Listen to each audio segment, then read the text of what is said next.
Hello, everybody, and welcome to Blood Bowl, something to distract you from the real world and all of the things that are going on there. Oh man! So we were supposed to play games tonight. That's why I'm free, and I know they'll play games on Thursdays. And my friend was like, "Yeah, you know, given the ongoing things happening in the world, we're gonna skip games this week." And Kristen was like, "Real life horror too real for fake horror." Like, my escapism was a little too on point. Oh God! Dystopian horror. Yeah. Yep. Another feeling. Anyway, this is Steakdorra the Explorers review REL 1 and 2A of season 15 of REBBL. This is week 6, if I got my numbers right, which I probably didn't because I always forget which one we're on. I think that's right. Before week 6, that makes sense. Let's pretend that I'm right.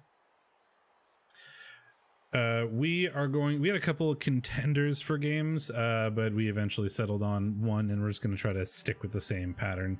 Probably could have watched 2, but we didn't want to like mess around with the format too much. So we're going to watch Ramazet versus Luminous in REL 1, which we thought was, which we were told was a very cool game.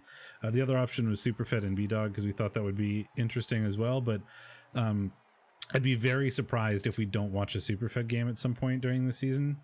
Probably going to happen, given that he's definitely going to be a contender for the playoff spots, the way his team normally goes. So, you know, we don't feel too bad about skipping it for now, although that probably would have been an interesting one with like the human team, although it was a little bit diminished compared to how it normally was.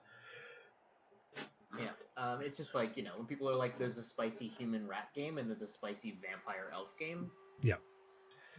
Like, the decision was made for you there, right? With that sentence right there. So, you know, we'll certainly get to those coaches. I'd be very surprised if we didn't. But do we want to watch this one? Shall we go? Yeah, let's do it, baby. Boom. Let's do it. Okay, so we are in the game. Then, of course, we'll go over results and all that sort of thing as per normal. Okay, so I am on the setup. Are you on the setup? Are we good to go? I am. Oop. I need to make sure that I'm actually broadcasting the right thing. I think I am. Sorry, Tristan was yelling at me because my friend was like, yeah. I found this bottle of yuzu extract in a fancy grocery store. And I was like, buy it for me, please. And he was like, cool, it's $80. And I was like, I don't care. Buy it for me, please.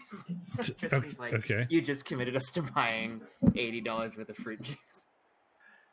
2 liters of expensive fruit juice. Good Lord.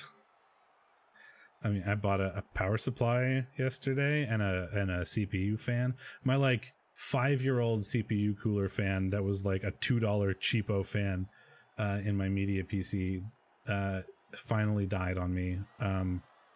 Apparently like a week and a half ago, and I just didn't notice until I went to try to turn it on today because I haven't been using it for a while. So I bought a bunch of stuff, and with the Ryzen like 5000 series, I'm going to be buying one of those. So, you know, there's a whole lot of computer parts in my future, apparently. You want a 3, 2, 1 this? I certainly do. 3, 2, 1, go. So a wizard, 2 babes, and the fan roll going to Ramazet, and he is fielding Eldril. So, man, no games for everybody. It's weird when you're in an elf versus vampire game and the elf team has like 800k in inducements or whatever. Yeah, real shame that he doesn't have strip ball, of course. There's gonna be a lot of really strong but sure handsless players running around in this game, and I think that God, it would really shine with Eldril, but you know, can't wish for what you don't have. Yes, you can. Yeah. That's exactly how wishing for things works. You can't wish for things you do have. I mean, you can. Well, yeah, I suppose, but like, you can't wish for things you don't have. Like, what? That is what wishing is. That's literally what wishing is. Excellent. Oh boy. Vampires setting up very aggressively to start. Hypnogaze is everywhere. Between Eldril and the 5 vamps. 5 rerolls for Lumi. Does he have the leader still? I know he was missing the leader at one point. Is that back? I don't see Or does he have leader 5 rostered? Oh, yes, I do. Yeah, leader Thrall. Oh, Thrall. Yeah, there he is. In the middle. Fish and chips. Quick snap is nice. kind of negates a bit of the low movement problems that the vamps have. I think he's looking to quick score by this setup. That would make sense. I mean, your vampires. He wants to be on defense. I mean, between Eldril and a wizard, you just never want to be on defense or on offense. Yeah, absolutely. And actually, this deep kick is really scary for him to deal with. Yes, no kick, it is. so that was just a lucky who needs a kick moment. But kick is for suckers. But yeah, you're absolutely right. Like the perfect storm of vampires, Eldril, and wizard make you never want to be on offense. I think as Lumi here. Go for the mighty blow hiss and find nothing. We do have a potential follow-up hit if this Garter doesn't. Wow, we are not getting the knockdown so far. Not yet. Maybe that'll change. We have one more try. We've got 2 tries technically. I suppose that's true. Chooses to re-roll that bloodlust. That makes sense. That's a scoring threat. And he didn't want to bite the wrestle tackle thrall because the wrestle tackle thrall is incredibly important. Yeah, 1, he is good. 2, he is part of the screen. We can't get rid of that one though, so we're going back to bite a wrestle piece, I guess. Yeah, that's what I thought. Yeah. Well, we do hypnogaze though, so the Garter can get out. Always throw a hypnogaze when we can. Oh, I know. I'm playing Vamps in Beer League, and I've been doing a lot of that. Also, I played an orc team that was like 500 TV up, and they changed the rules so you can induce mercenaries now. So I just induced 2 dodge vampires, and it turns out having 4 vampires in Beer League is good. Yep, I can imagine. Well, okay. Mixed results on that one. Well, it got the ball anyway. It's on a higher movement piece too, so I guess it could be worse. And one that doesn't have to roll bloodlust. It's true. And we're gonna do the handoff with him, I imagine, so that's fine. Yeah, we'll hand off to the vampire in the middle, and the vamp in the middle is gonna pass it to the movement vampire, and then we score. I think is the play. Ramaset is coming in here to hit the wrestle piece and also just get very in the way here. I think that's the plan. Does not get the knockdown though. Well, it gets a wrestle, but not an actual armor break. Throw in some catchers with their big mitts. They're dangerous, of course. Big dangerous mitts. And yeah, I think in these dark times, finding whatever shred of happiness you can, and whether that be power supplies or extremely expensive yuzu juice, then you know what? We do what you got to do. Nothing matters, and then you die. So. That's true.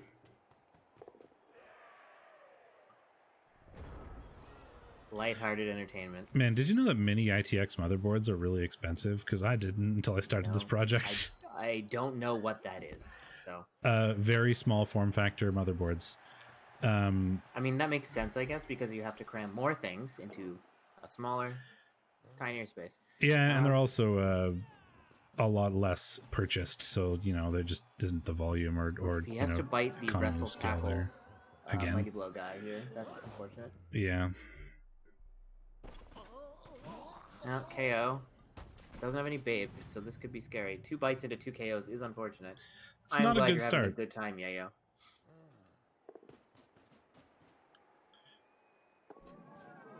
Okay. Dumpling does not roll a dreaded. Oh, Eldril with catch, nerves of steel, and all sorts of other things gets the ball. Pass block. Pass block, nerves of steel, and catch all activating. Eldril doing a thing. It was a 5+ intercept and got on the reroll. He actually gets it, 55% of the time, so not that unlucky or lucky depending on how you. No, pass block catch is surprisingly good if you know your opponent is going to be doing passes. It's just kind of dead weight in half the matchups. I wonder if Lumi forgot about it here. People often do forget about pass block. It looks like he was trying to clear a path, but I have 100% forgotten about pass block before because it's not a skill you see very often. It's a skill that I will learn, though. I've got a Minotaur with pass block and Imperium that I'm sure will eventually do something. All my opponents were cowards and never passed the ball after he got pass block, and I was really upset about that. I was like, God damn it, somebody test it. I want to see him pass block. Lumi did not activate Baked Potato and did give up a little bit of pitch control for it. I don't know if there was a plan for Baked Potato or if that was just a mistake. There's always a plan for baked potatoes. I mean, they're just a vehicle for like butter, but I mean, that's not really wrong, is I it? mean, so are most delicious foods. Yeah, I mean, that's what I was gonna say. If being a vehicle for butter is wrong, then I don't want to be right. Yeah, I mean, like sea lobster. Yep. See, many carbs actually are just like a vessel for butter, just like some form of fat. Yep. Pro being a real unit this game. Gets a garter in there. We are going to get a real easy hit on this ball with the strength 5 piece. I mean, not explicitly, but I'd be very surprised easy if buy. no pizza I've ever eaten had butter on it. Like, I'd be very surprised if I hadn't had butter on a pizza, but I don't remember a time in which that was an explicit. Oh, we're not blitzing the ball. thing. Is he out of range? He might have been out of range. I didn't pay attention. I was talking about buttered pizza. Oof. That I thought the is. vampire was in range, but maybe he wasn't. Oh, gets it on the second go. Coming in. Here we go. 2 die is bad, though. Lumi not getting the block dice. I mean, Yeah. neither coach really is, but... The block dice have been hasn't needed very the block pushy. dice so far. Yeah, very pushy. How dare you be so I- pushy, Luminous? Fed, have you ever had a pizza crust with maple syrup drizzled on it? Because that's pretty legit. I can imagine. Eldril getting hypno-gazed is the most beautiful thing ever. Yeah, that's pretty great. How does it taste? How do you like it, Eldril? Suck it.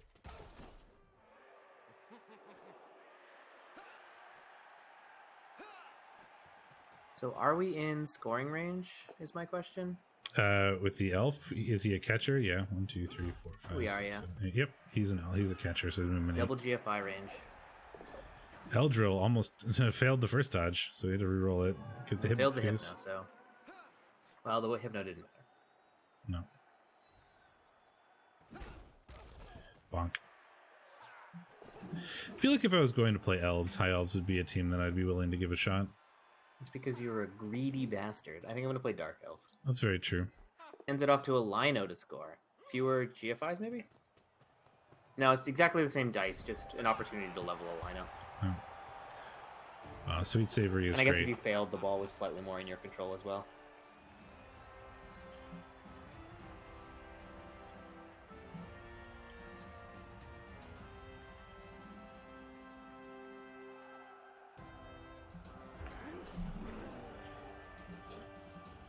The Thralls come back at least, so I mean that's a thing. But when you attempted to quick score and got quick scored on without your opponent having to use any of the resources, you're not feeling particularly good about that. But I mean, I guess we just try again, and then we're gonna. I guess you're probably not gonna be in much of a worse position. Like I imagine that Lumi was probably thinking this is touch gonna. back there is really nice. That saves Lumi a lot of Work. well, he puts it in the backfield anyway. I think ending the half 1-1 would probably be like what he was thinking was going to happen on turn 0, but now it's just harder to make that happen. So yeah, and unfortunately for Luminous, he did not expend any of the elves' resources. They literally didn't even use a reroll for that entire thing. So. No rerolls. All the elves are okay. No Apo, no wizard. Well, it's the elves have a good amount of reliability skills, and Lumi doesn't really have a lot of like tackle and things like that to take those away. So yeah, it's unlikely to have required. Like between all the catch, all the whatever, like it's just not likely that Lumi needed anything.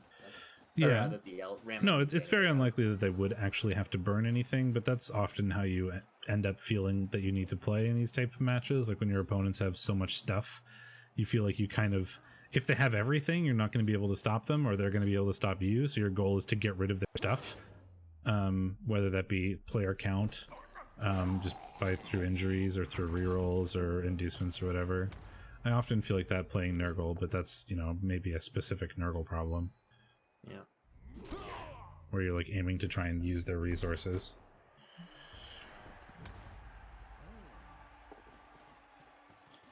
Would you like to hear my Snaked the Bloodlust made the pro? That's a bingo square. I think it is. Would you like to hear the French fact I learned today? Okay. 1, yes, I like facts, but 2, What is a French fact? Like A fact about the French language. Okay, see that was the clarifying point I needed. Like, is it a fact about France, French people, the concept of the word French? Like, I need more details. But yes, the French language. Continue. I want your fact. Oh, sorry. I mean, I've got a couple. Like, there's no word for wholesome in French. But my new favorite one is that there's no word for butt cheeks in French. Really? There's no word for butt cheeks. Like the individual cheek? It's just the butt as a whole entity? So what you can say, you Why? can say mes fesses for my butt, and then you can say, and it's plural because it is kind of your, it's like your butt. It's not quite the same thing as butt cheeks. And if you wanted to say like to refer to one of your butt cheeks, you would say mes fesses droite or mes fesses gauche, like my left or my right butt cheek. Oh, that's weird. Yeah, Automod decided the term very French was unacceptable. Which I think is weird. Okay. What the fuck? Then again, I'd much rather have a strict Automod and manually tell it. No, that but I certain really things are I okay. need to understand what the origin of that is. Like, It's what's happening there? It's I have a pretty strict Automod, so it's probably something like we're trying not to use people's nationalities as insults, sort of deal. Oh, I see. But it's like, this is why I'd like have a strict one and then just add things to be okay rather Not than like baked a non-strict potato. one. No, the baked potato is injured. Speaking of potatoes, This is a potato. we're just scoring. Now we're scoring. Continue. Scary shit there. Oh no. Uh-oh. God, there's nothing more terrifying than the second GFI after you've already rerolled the first one. I understand the math. It's still just a 1 in 6 to fail, but like nothing feels more terrifying than the second GFI to score after you've already failed the first one. My heartbeat increases by like 80% when I'm doing one of these. Oh man. Okay, so we end up 1-1. The elves now have a chance to score, and Lumi is going to do his best to defend. It's going to be very... Okay, and also the French verb for spanking is fesse, which is just like the word fesse and then turned into a verb. What is fess? Fesse was like, when you say mes fesses, you mean my butt. Oh, I see. Yeah. Spanking is... Oh, right, yeah. So it's just like... It's like to butt. Yeah. You ready to get butted? It's definitely a different context in English. That was a pro one, and I was pretty sure you hadn't used it in the turn yet. Yeah, I just in general, that second GFI after you've rerolled the first one, I think is the most terrifying thing I can think of in Blood Bowl in my experience. Just because it feels like we've all done it enough times and we've all tripwired enough times that it just feels so. I mean, turns out the human brain is wired to remember failures. It certainly is, yeah. And in particular, things that went wrong leading to failures. Yeah, we never really remember when things work. We always remember when things don't work.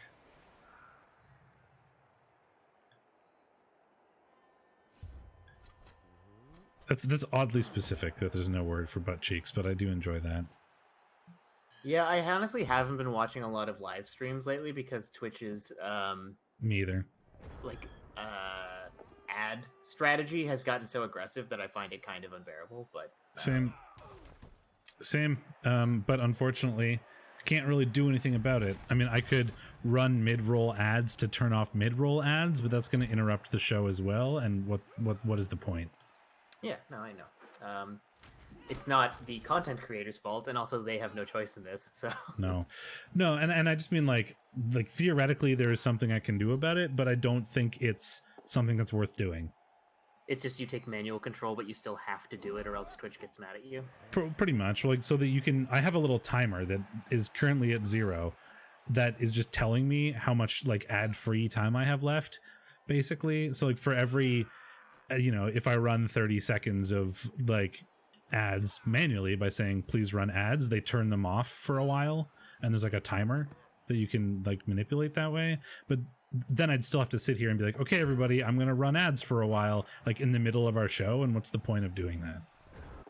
I mean, I don't think that is in any way how this show works. I think I'm the one who always leaves in the middle of things. I don't think Ben ever actually walks away. Ben's very dedicated. That's true. I haven't had a moment of dedication in my entire life. I think the only time I've ever actually taken like explicit stream breaks was like, I am done doing this thing and I'm going to go play a different game now. So in between games, I'm going to take 5 minutes and get water. But like that's every time the Eldro only gets time. hypnogazed. So happy. It's very satisfying, isn't it? It is. Yeah, I mean, so rerolls the bloodlust there. Going Lumi's down now to 1 reroll. aiming to end this 1-1. Oh, you're ahead then. If a bloodlust just happened, yeah, you are really ahead. I don't know how that happened. The bloodlust just happened. Hypnogaze. Let me know when you find some snakes. There, some snakes. Yeah, so like Lumi is, pretty good at defend. Like vampires are good at defending. It's going to be pretty difficult to defend a score from elves that have Eldril and a wizard generally. So I think the initial game plan was, we're going to try to aim to end this half 1-1, but it might be hard for that to happen now. Although it's certainly possible. But I think the elves. Lumi left him exactly 1 handoff option, so. Yep. And well, we're going to try to blitz our way through. Has to re-roll there. Okay. We do blitz our way through and get a KO for our trouble. No, don't fail the dodge. Well, he's doesn't have tackle, so it's unlikely. But he can't get safe really. He can screen off, but that's not a very good strategy against vampires. And also, yeah, there's a lot of dodges to fail here. Yeah, there's a lot of with things. Eldril, which is smart because Eldril has dodge, and he is rewarded for that decision. Yeah, all his other options from here on out don't have dodge or are loners or both. That was some dice. Was what 4? Yeah. Not 5 2+s? No, 4 2+s with no reroll. It's not too good bad. Good turn for the elves to roll this many non-1s for sure. I mean, elves not rolling 1s is generally a pretty good strategy. So that said, I do see a very easy way to just walk into this cage. All you have to do is gaze Eldril, and you're fine. Yep. There's the we can even bite. Bring along a snack. Yep. Not that we need it. It's always nice when you can bring along a snack. Hypno. Oh, tries to pro it. Ooh, and snakes the dodge. Uh-oh. Oh, no. Thanks. Well, that's going to be the elves up 2-1 at halftime. Well, I found where the elves' 1s went. Lumi's rolled a lot of 1s. Have they been outrageous? No, but they've been some pretty bad ones. This means the elves can stall, so there's not even a chance for a vampire 1 turn. Yeah, 2-1 with 2 seconds ahead. 2-1 with all of the all of the elves still on the field, wizard not used. Going into the elf drive is not. Well, I found a bug.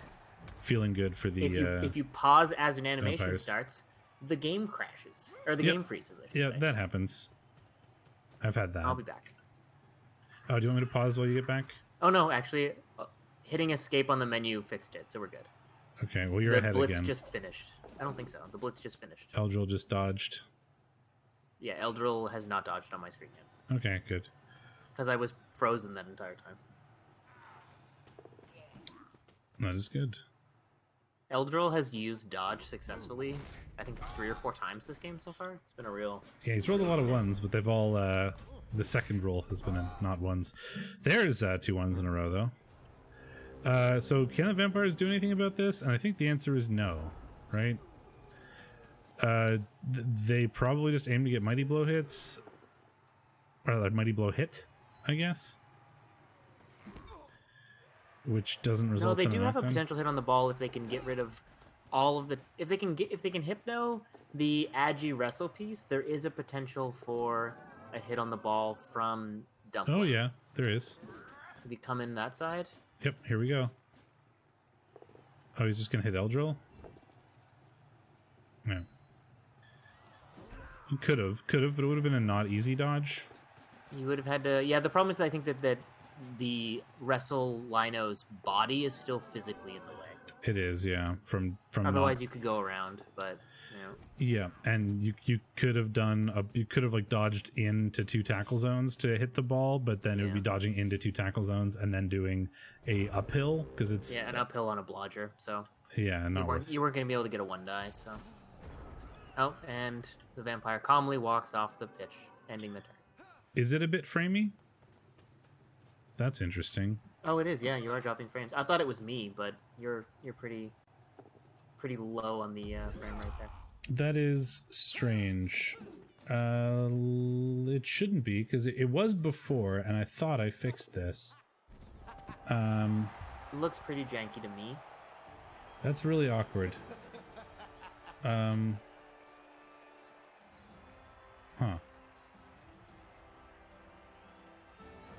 It shouldn't be.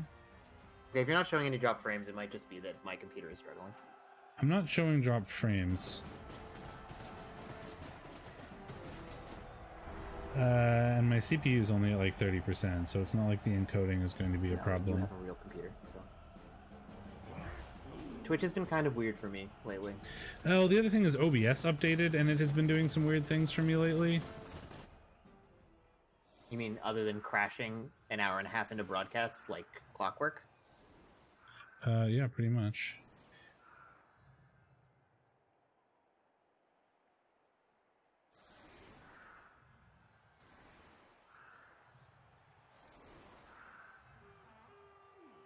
Let me poke around at the video settings.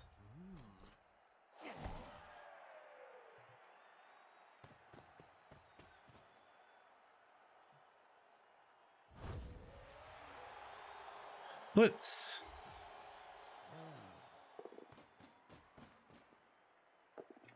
No, I'm getting encoding encoding errors apparently. So it's definitely something on my end. Well, that makes me feel a little bit better on my computer. Yeah, no, it's definitely something on my end. But I haven't had this problem before. Pro did a thing. And you know, we're halfway through the game. I don't want to like drop the stream, mess around with settings, and then start over. So I mean, I'm sorry it's framey, but it's going to be not much I can do about it.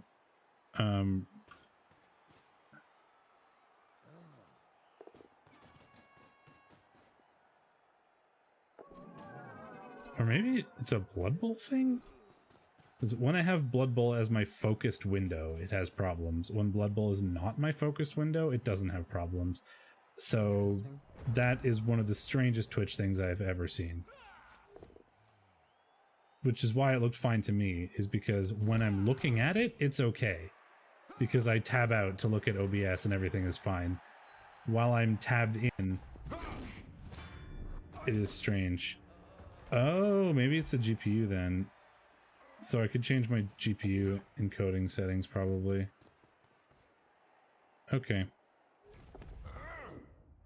Well, I'll just leave it not focused then. Fair. And because I was messing around, because wait, that was one thing with the recent OBS update. They changed some of the snake to catch. So Elves getting a bit of the vamp treatment. This is going to be a very easy recovery for the vamps and potentially a score. It's definitely like OBS had a recent update where they messed around with the like GPU encoding settings, and I was trying them out because I have a reasonable GPU, like I have a 1080. So I was messing about with them. So I probably just changed a setting that I shouldn't have. So I can fix it after this, and for now I'll just leave Blood Bowl as not the focused window, and it should be all right. Well, that works out. So now we're gonna run to space, and if this doesn't, we're gonna have a nice blocked view of the touchdown from the post of the cart. Oh, he could make. I didn't realize he actually could make that touchdown. I thought he wasn't. Oh, it's the movement up vampire, isn't it? Yeah. Well, there's more than one movement vampire, isn't there? It's also one really of the warm in movement here up for some vampires. reason, which is kind of strange. Normally it's not really been warm out, but suddenly I realized it's warm in here. I'm gonna open the window. Global warming.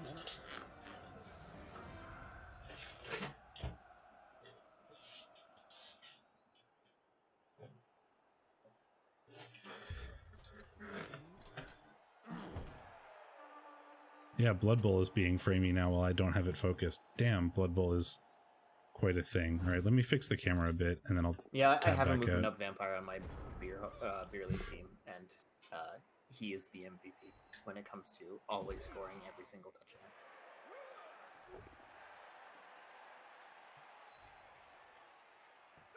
This computer should be fine. It is a 7700K and a 1080. Soon it will be a 3080 whenever they're actually in stock, and that 1080 will be going into a VR PC in the living room with a 5600X. If I can get one of those, which is another problem.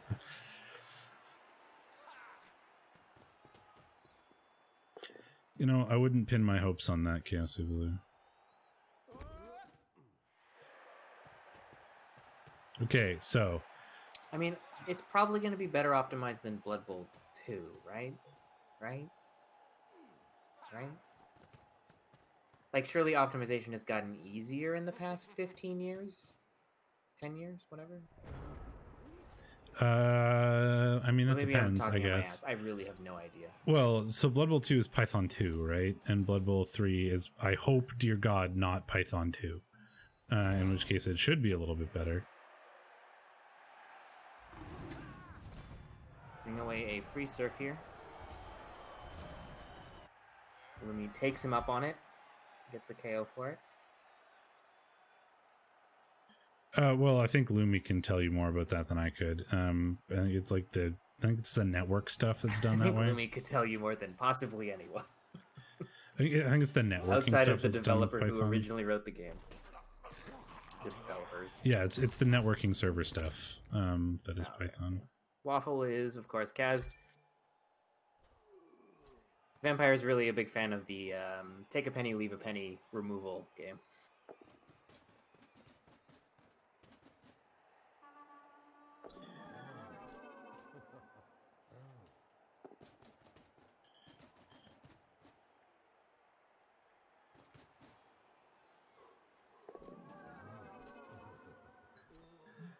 I should probably learn Python. I'm like theoretically supposed to, but it's one of those things where I'm like, okay, do you want me to like stop working on the project that I'm working on and learn a different language instead of working on the project? Like, this is a priority issue, and you have to tell me which thing you want me to do, Mr. Manager person. But I don't currently know Python, so if you want me to continue doing this project, it's going to be not in Python unless you tell me to stop working on it.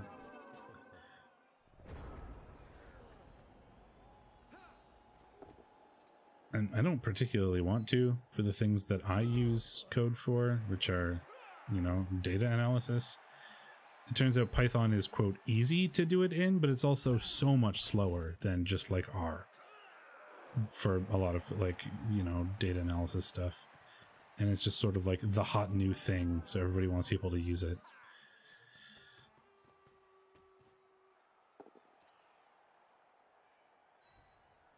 And I say new, like it's not new, but like people are like, data science is done with Python, so you should use Python. I'm like, well, no, like I don't, that's not how that works. That's not how any of this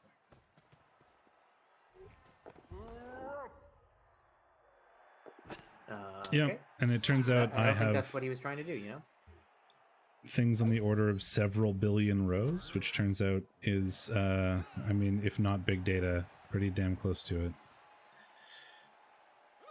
I also use Fortran for my simulations. My master's thesis was done in Fortran. Fortran. Oh god, I don't even remember what version. But yeah, my master's thesis was done in Fortran.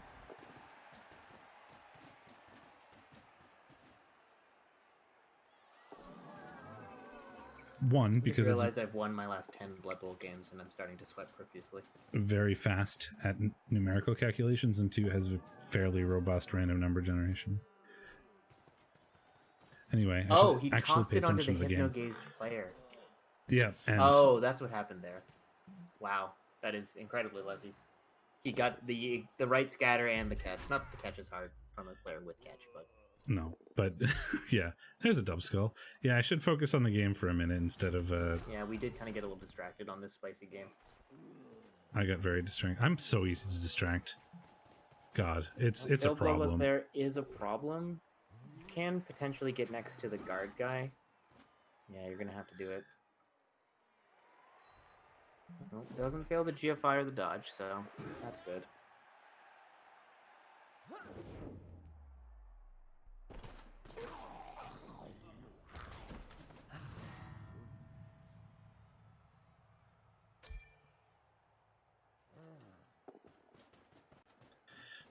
You know, Bro, there's a lot of vampires in the way now. that is a lot of vampires. In the way of where the elves want to go. And he hypnos the ball. Just for good measure. Well, good thing you had dodge. So now we're going this way, I guess. We're gonna use Eldril. No, we can't use Eldril. Right. We could hand off to the Agi piece and he could run to space, I guess. Man, Eldril activating dodge again. Oh, we're gonna hand off to this guy, of course. Eldril has dodged so many times. Yeah. Ball to the thrower. That's a little bit scary. Yeah, I mean the vampires are looking down the barrel of a wizard. Not that it's incredibly useful on offense, but it is, you know, sometimes a decent get out of jail free card. And Yeah. all you need to do is score one more time, which is probably true. Vamps are terrible on offense then. It's often more useful on offense for more punchy teams because they don't have a great way of getting through screens or whatever without one. You know, because you can like lightning bolt the guy that's holding the ball, or like that's marking the guy with the ball and blitz to the other one or something like that. Less of a problem for elves with like leap and agi and that sort of thing. It's usually the sort of thing that removes a 2+ or 2. Yeah, and elves don't really care too much about removing a 2+, but like, you know, a bash team is going to care about removing a 3+. No, man, this now the actual game is being framey because the not focused thing. I am really annoyed about this, so I'm sorry to everybody watching because if it's annoying me, it's probably annoying someone else like 5 times as hard. Oh, we going for the ball? Yeah, we're going for the ball. Do it. We get it. Oh god, I have to tab in. I'm sorry, so I can see this. Bonk. There we go. Mine. And catches it. Magnet hands. Emmanuel Macron being the hero he was always meant to be. Speaking of French. Speaking of lightning bolts, probably. That does help. He's got a little friend now. Too bad you cannot bite other vampires. Hey, look, it's a lightning bolt. Oh, you're way ahead. Here's a lightning bolt, and I'm going to be slower than normal given like the weird chugginess. Recall. Okay, that's fine. Scatter is bad, but there's a potential for knocking the ball off, but not an easy one. I mean, we could also, you know, dodge out and hypnogaze the vampire as well with Eldril, but I mean, just blitzing him probably better. Does get the POW. Sidesteps onto the ball to potentially complicate things. Right. That certainly complicates things. Wow. That's amazing. Well, I mean, all right. It's not like he could score this turn anyway, so it's not the worst. There's not really going to be like the stun on Emmanuel means that actually hitting this ball is going to be. No, it's pretty easy. Yeah, that's what I was going to say. I was like, damn, like imagine if that wasn't a stun. Like that would have been so much worse. This was the time for the tackle vampire to shine, and he has not. Eldril didn't roll a 1 this time. God, I'm very annoyed by this. Now the thing is, the elves have fully pulled back. They have 3 floating like ranging pieces, and the rest are desperately huddled around this ball. So their scoring options are going to be a bit limited in the turns to come. We're hitting Eldril, makes sense. Fuck Eldril. In particular? Eldril sideliner doing Eldril sideliner things. Yep, there he goes. Like Steven niggled.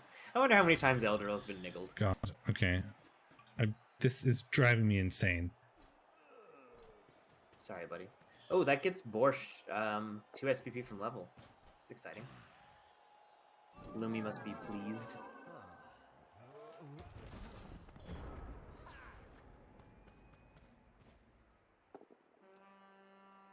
Bonk. Bonk. I think we're just gonna try to move a cage up versus vampires. I mean, yeah, it's kind of the option we got. It's on blodge step now, which is a thing. I mean, there's a tackle vamp, but like literally looking at the ball. Yeah. Yep.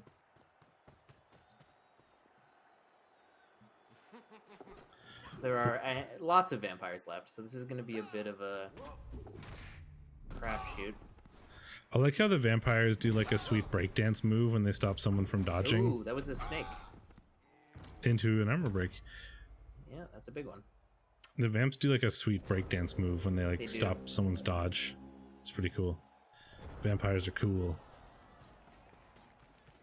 Only when they're stopping other people from doing things. When they're doing things themselves, they're like idiots. Like their leap animation is really bad. Their failed GFI and dodge animations are really bad. God, they hit the deck like they're made out of 12 tons of bricks. Like when they failed GFI, yeah.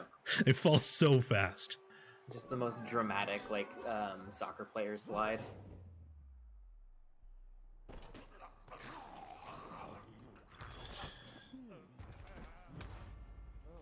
Are you guys still talking about... Man, it's a lot of bloodlusts. Hasn't needed to reroll any of them because he always does snack, so that's good vamping. Does get the sack pretty easily. Sidestep means the ball is on a vampire, so never mind. That's like the 9th magnet hands this game. Like these elves and these vampires just want the ball really badly. Yeah, just will it. Just in my hands. This is really funny. Oh man, this was a good choice. Man, these the vampires though feel like two different teams on offense versus defense. Like, yeah, it's not even close.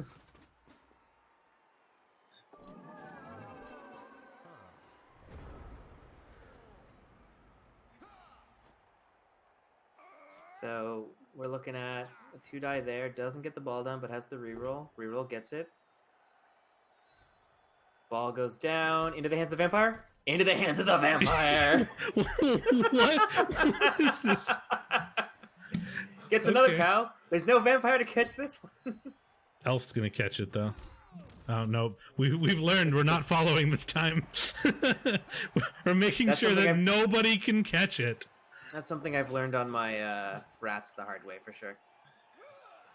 Oh, no reroll for that one though. So this ball is safe? Question mark. I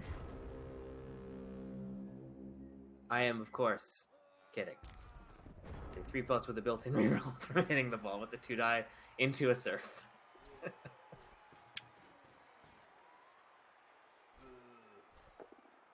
Oh no, I guess it's not a 2+, it's a 4+.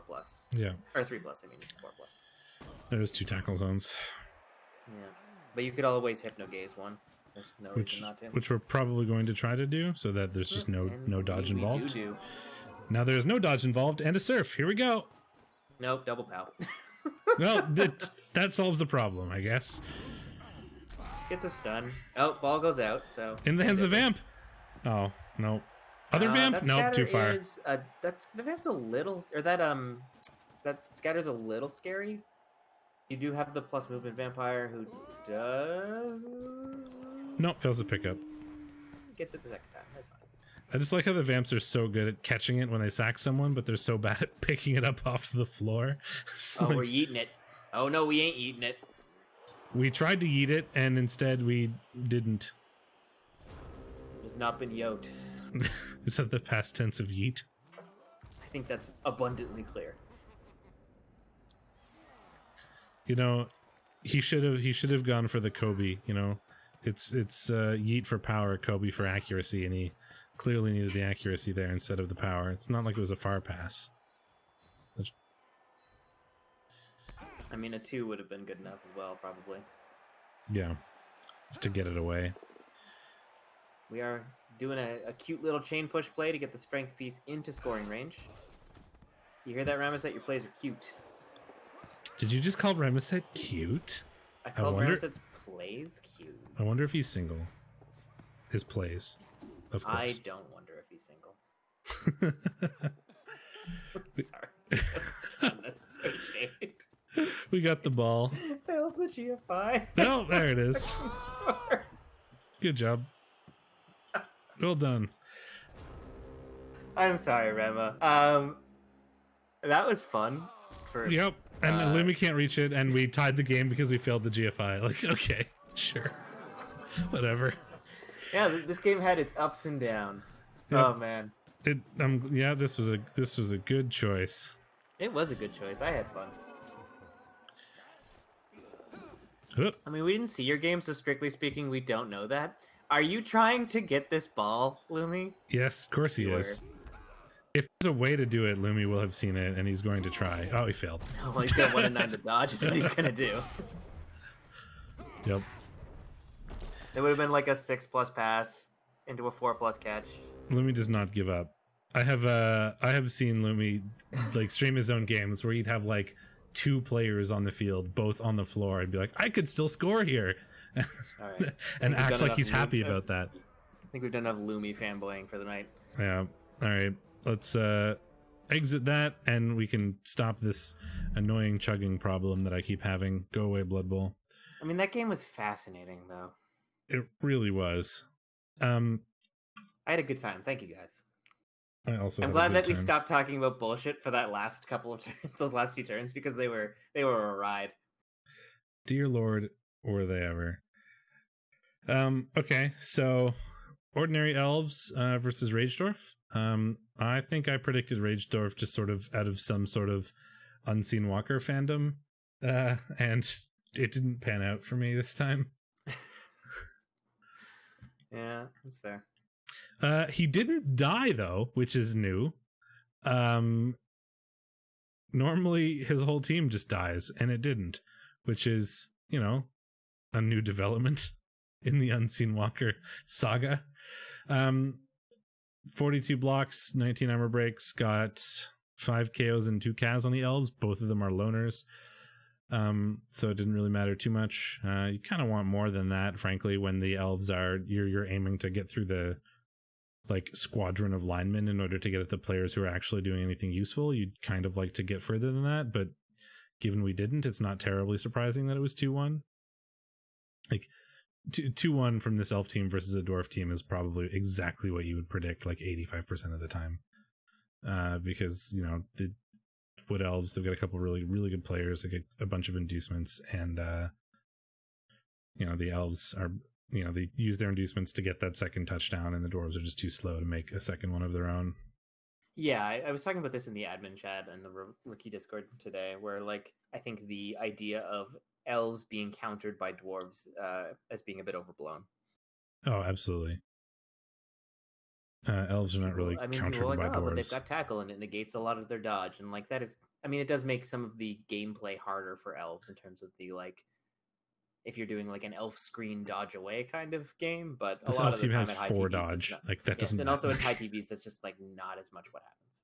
Yep, KSC Blue has it. Yeah, that's it. Fast teams in Blood Bowl are good. Turns out you're first. They're good, and it's I think there's a part of it that is they're good, and there's a part of it that is it's very easy to these are not I don't have the right words. It's easy to be mispositioned as like a slow team, I guess, or it's very easy for a fast team to take advantage of a slow team's mistakes, maybe, is another way of pointing that out. I mean, I think the margin for error on positioning with dwarven teams is quite low. Yeah. Like, when I was learning to play this game, I played on lizards. Yeah, I think you're right. Like low TV dwarves tend to do decently, like lower TV. I think it's like slow teams. It's I don't know. I don't have the right words right now. My brain is not working, but I think my point is like, relatively well understood. No, I mean, like when I was like learning to play the game, I was learning on lizards, and I can't tell you how many times I was like, I would like click on a skink and I'd be like, oh, the skink that I have just hanging randomly off to the side is in scoring range. That's convenient. And you know, movement 8 does that to you a lot, and then you just hand off to the guy and you score. That never happens with dwarves. You're never like, oh, this guy's in scoring range. Yeah. The answer is you put that guy in scoring range or he's not in scoring range. It's pretty easy to make like positioning mistakes, I guess, with slow teams. And if you make a positioning mistake, you get punished really hard. Rather than I agree that it's not like there is no I think that like there's no such thing as like a I think racial rock, paper, strengths scissors. are more of a thing in bash matchups sometimes, but even then, it's a little bit more complicated than that. It absolutely is. There's no such thing as like rock, paper, scissors. Like you'd think like, well, orcs hate like claw mighty blow. I'm like, well, get enough guard, and the teams that have claw mighty blow can't hit you. Like, so it doesn't really make They hit you once and they get a stun, and then your entire team bases them and they cry. Yeah, and they can do like exactly. Like there's very very few matchups that are just straight up rock paper scissors like that. Anyway, Ramaset versus Luminous we just watched. Then we had Stouticus versus Stacy. Before I even click on this, dear God, who could have ever possibly predicted a tie in this matchup? I also like Stacy with winnings of negative $20,000. I haven't even clicked on it yet, but like I know what this is happening. Well, Chaos and Nurgle can make orcs sad, but if orcs have enough guard, the Nurgle generally can't do anything because they don't have enough guard of their own. It's a little bit different for Chaos because Chaos often have enough guard. Yeah, it also depends on like at really high TVs. I think orcs do struggle more with that matchup. Like once the Chaos have about as much guard as the orcs and a couple of like claw mighty blow pieces, it becomes a lot harder. But if we're talking the like 1500 to like 1900 TV range, those games I would often favor the orc team because that's when the orcs really hit their I have guard on everyone's stride, and the Chaos are still like I have 2 claw mighty blow players and 2 guard. Yeah, and then if you position the orcs right, like great, you get 1 claw mighty blow hit, and then he's never useful again because the orcs you cannot do anything other than uphill everyone. Yeah. Anyway, yeah. So two big Nurgle teams slamming into each other, and neither of them get anything done. 30 blocks versus 36 blocks. The Grungy Desserts got more armor breaks, which is a bit well, it shouldn't be too surprising. There's more claw mighty blow, but it shouldn't be that much of a difference, I guess. Right, like it shouldn't be literally double from 1 more claw mighty blow. But there's also 3 sustained from not blocks, so like from fouls or failed dodges or whatever. But three KOs and 1 Kaz suffered by the Grungy Desserts. 2 Kaz and 6 KOs suffered by Skirgle, which is the big frustrating bit there, right? That meant that Stouticus probably had more control over the match for a lot of it, given that he would just have more players for a lot of it. But didn't manage to turn that into a touchdown because, obviously that depends on when the KOs happened and how often they came back and all that kind of good stuff. So 3 claw versus 1. That explains the armor difference a little bit because turn 1 of the claw mighty blow Chaos Warriors got badly hurt on turn 1. Yeah. The ex-girlfriend. I mean, Chaos have that same problem as this is Nurgle, right? Mm-hmm. Nurgle have less of the same. I was going to say like Chaos. The problem is that in the same way that like with Lizards, everyone is a positional kind of. Less of a problem with Nurgle. Rotters. This is why Rotters are great because you lose 1, you lose that problem. 2, you have cheap foulers. 3, you get them for free sometimes. It's great. Rotters are amazing. I love haven't Rotters. Sold me on Nurgle, and I don't think anything ever will.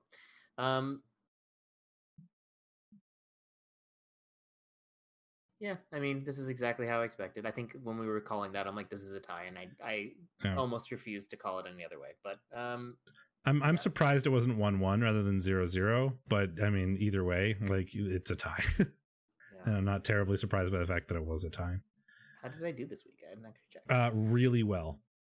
Oh, nice. You did. I did bad. I got one thing wrong. Yeah, pretty much everything that we were contentious about, you were right on, and I wasn't. So you did really well. Yeah, I get 8 points again this week. Telling you, I was just holding out on you guys. Apparently. Then Barbecue's Pit Crew and the Wrath of Nuffle, Barbecue Gamer, and Cullen. Of course, BME is still spanking me by 3 points, but of course, catching up. I mean, I took Cullen on this one. I mean, it's a pretty serious like removal chaos team, right? There's 4 claw mighty blow. So it could have been it's Chorfs. And Chorfs are relatively like if they start getting snowballed against, they have a really hard time. Like they need those blockers, and if the blockers go down, it's difficult to continue. And they had 3 blockers go down, so there you go. Yeah, it's like I thought there was some chance here, given that like Mighty Blow piling on is pretty good at removing a lot of goats. But like I said, I think when we were predicting this match, most of these goats at least have block, makes them a lot less vulnerable than most chaos teams. And it looks like the Chaos were able to hold on to most of their players and also just remove the shit out of the Chorf blockers, which, as soon as that starts happening, things go downhill real fast. Yeah, if one goes out, it's easier to get the next one out. If two go out, you're like, you just can't get anything done because you don't have any players to get in the way or deal with the scrum. So the MVP, or not the MVP, a level goes to the ball carrying goat Simo Haya, the Finnish sniper from Finland, World War II. I got your reference. And picked up a level, and it's where we sort of pray we get a stat, because we have Blodge sure hands, and that's really all the Beastman cares about. If we don't get a stat, we start taking fake agi, like extra arms, extra 2 arms heads. Isn't bad, or 2 heads. You hope you get agi, so you don't have to take fake agi, but you take fake agi if you don't get agi. Yeah, I mean, it amounts to the same TV. It just takes longer and occupies more skill points. Yep. Bogue Bombers versus Dreams of Golden Streams, a 2-2 tie. Fed's first non-win, I believe. Teams beat the hell out of each other, it looks like. In particular, Fed beat the hell out of B-Dog. 40 blocks. This is more blocks happened in this game than did in the Nurgleoff, just so everyone's aware. I mean, it's what happens when 2 Agi 3 teams with high speed fight, right? Like, you end up doing a lot of punching. Especially because there's not a huge strength disparity. So if everyone bases aggressively, there's usually blocks to be had. Yeah. So I'm not surprised to see a pretty high amount of blocks. It looks like Bogue was not getting the injury dice he needed. Got a lot of breaks, or a decent amount of breaks, but they did not translate into removals, while Feds were about expected. So yeah, two extra armor breaks for Fed got an extra injury and an extra KO, if you want to look at it that way. Which there is were not 3 necessarily kills and correct. no, wait, never mind. I'm looking at this wrong. These are Cas. Never mind. Yeah. So, a little bit more on the removal side from the Rats, but we do have Proxy Page, which is certainly a removal type of player with Mighty Blow Tackle piling on. Tom does the job sometimes. So both touchdowns came from the one turner. I'd be surprised if both of them were one turns. But they both came from the one turner, and I think that's just because he's trying to. I think he wanted to level Marley Brinks first, though. Both TDs also went on Biff Rooney, the rookie blitzer, to level him. Unfortunately, Xavier Steele, the Mighty Blow blitzer, ate a niggle. So not probably getting cycled given the state of this team, but you're gonna have to do it eventually. Thought apparently Armin Hammer, the diving tackle, got the job done on the. I heard this. Turn the 16. Blodge, I mean, we talked about Armin Hammer being a really solid piece, obviously, versus Rats, and did the job. Yeah, the level for Biffering, like you said, is useful. He's got to build up those blitzers again. Just have a bunch of Agi 6 players, and then diving tackle doesn't matter. Yeah, the two touchdowns for Carter Cruz, and then the MVP going to Marley Brinks means Marley Brinks is 4 SPP from Legend, and the one turner is at 150 of 176. So 19 SPP is not exactly super difficult for a team that is likely to make it to the playoffs and is a one turner. So I'd be surprised if we don't. If somebody doesn't kill one of these gutter runners, there's going to be 2 Legend gutter runners in this team by the end of the season. We might even see a Legend one next week. If Fed focuses on after this, I have to tune in for my recap because I don't know if Unseen Walker has noticed yet, but I rolled another double on my Rat team, so now it has 5 guard, which is the stupidest thing I've ever seen. But, and Nurgle team has like 3. I don't think my Rat team needs 5 guard, but it's really funny in the meantime. Yeah, that's fair. Yeah, that's what I thought.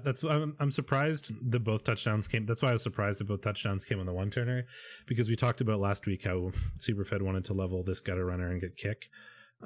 So I, given that kick is incredibly important on Rats. And that's kind of one of the tough things is like you're like no one cares about line Rats, but you do. You totally need a dirty player and you totally need a kick. So putting kick as a Legend level on a gutter runner is kind of nice. That's the thing. So he was Marley Brinks was at 167 last week. So it's like, Fed is probably going to focus on leveling that player, but couldn't get it done this game. Apparently needed to use the one turner, I guess, to get it done. Like just didn't have the option, and it's like it wasn't easy, I guess, to score on Marley Brinks. So unfortunate. I'm not surprised that this was a tough game for Fed. Even with the removals, like humans are just quite good at fighting Rats. So 1,000 TV and inducements against Locust, and the Rats won 3-1. Yeah, I think I predicted Locust here because I expected to see some more meme inducements from Uber, but he actually did the thing I actually wanted him to do, which was take Hackflem and Smash Grip. Yeah, we talked about this, and I did the same thing. I was like, if he doesn't take meme inducements, he'll probably win. And then I voted the other way because I guessed he would take meme inducements, and I was wrong. To get the utter shit kicked out of him. Yeah. Fuck. I mean, everything was a loner except an M&G on one of the blitzers. Though, admittedly, the team is 90% loners, so it's hard to not expected value, really. I mean, he had what? He induced 2 loner gutter runners on top of Hackflem, yeah. Yep. And Hackflem, that's 3. 3. So he had all 4 gutter runners technically. He had 4 gutter runners, yeah. And Glart. I mean, so this team was two blitzers and a gutter runner. The only line rat who wasn't a loner got badly hurt. He's literally the only line rat. No, there's Heat Postcard, the wrestled dirty player who was fine. Oh yes, he's important. And there were 3 blitzers because you had Glart. Yeah, and he got a Kaz. Glart MVP. Yeah, but I meant like the players that were actually on the team, the 2 blitzers. And then from the other side, All Stars and Chaos managed to get a Legend Warrior in Fire. I wonder what Locust took. I don't know if Locust is actually. I think Locust is occasionally a piling on coach. He is, and he did take piling on Fire. Yeah, so. I was gonna say that's either piling on or stand firm, and we'll see what type of.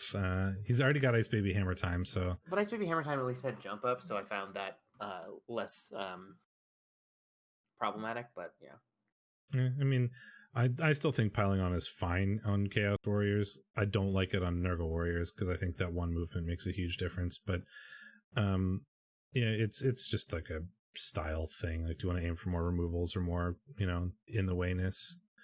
Man, the fact that rats can be down so much and win 3-1. I mean, it's great for the rats because it just sucks. It always sucks to feel like you just have no chance in a game.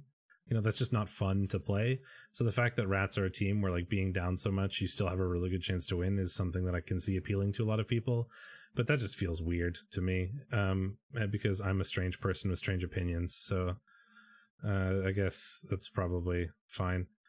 And we had Chaos, the chorf off between Chaos Blue and Mongoose. And this, I think, went the way that we expected in that. Well, a little bit different than expected. I mean, we expected Mongoose to win, I think, just because he had the more serious like removal potential between the 2 Chorf teams. But there wasn't like a stupid amount of removals. There was a badly hurt blocker and an strength busted Hobgoblin. Okay, KSU had something ready to go as soon as we clicked on this game. All right. Went into this game expecting to lose, not upset about the result, but rolled so many snakes and dove skulls. Yeah, I know the feeling. I've definitely had games like that. You're like, well, I don't really think I'm going to win this game. We'll give it a try and see what happens. And then like you don't win it, and it's like really definitive that you didn't win it. And you're like, oh, I was ready to try, and this just takes away my will to try. Burned every single reroll in the second half. Well, that's what rerolls are for, I guess. And we did level you lost, but you came out of it with a Claw Mighty Blowchorf, and nobody's actually injured other than a rookie Hobgoblin. So this, I don't think I'd feel too bad after I had the chance to cool off from like losing the game. I think I'd feel pretty good about like the actual results because didn't lose anybody and you leveled an important Chorf. So yeah, I think that's how I'd feel. During the game, I'd probably be annoyed, and then after the game, I'd be like, well, it's not so bad. Badly hurt and an MNG blocker for Bull Canoe.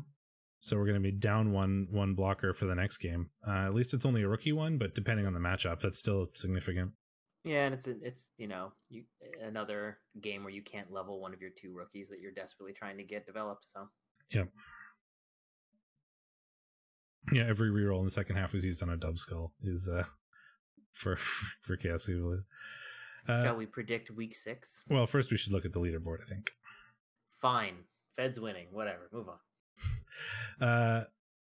Yep. Well, Fed is tied for first with Ramaset and Mongoose. That's spicy. All of them at 3-2-0. So there's 3 coaches who haven't lost yet. Which is a thing. I mean, we're in 5 games in. None of them have lost, so well done to those 3. Games. What rookies? And then Can't you all be Holings, carried by ridiculous teams to 5-0 victories? Come on. Archangel 2.0 is 10 points, having one of those draws be a loss instead. And then it falls off pretty significantly. We're over a game behind for the next places, which are Luminous and Stacy. So like the top 4 are very close in terms of like to each other, but all 4 of them have got a good lead so far. They've got a game in hand basically when it comes to their points in terms of staying in the playoff picture. But you know, Uber, B-Dog, KS Subaru, Cullen, and Barbecue Gamer are 1 point behind Luminous and Stacy. So there's a lot of there's one game between 5th through 13th place. So there's a pretty big chance for a lot of stuff to get moved around. The only person who's not having a great season so far is Unseen Walker. I know how it feels, buddy. I know how it feels. So let's predict the next week. I just had to check. Sorry, there's some election drama, so I got distracted. Oh, what is the election drama? Oh, just ever escalating tyrannical nonsense. Oh, that's fair. Let's not talk about it now, and I will look at it after and be sad about the world. I was looking through the matches because I wanted to see if any one of those 3 haven't lost a game coaches were going to play each other, but it is not this week yet. First, we have Holing and Stacy. So 1600 Wood Elves versus 2190 Nurgle. Oh fuck, I'm in 2B. I'm gonna have a terrible time next season then. I'm committed to finally making it to REL 1. I've been to REL 1. I know. I need to get there too, so I can like knock that peg out from your. I stayed in REL 1 for a couple seasons despite being terrible. I know. So what do you think in this matchup?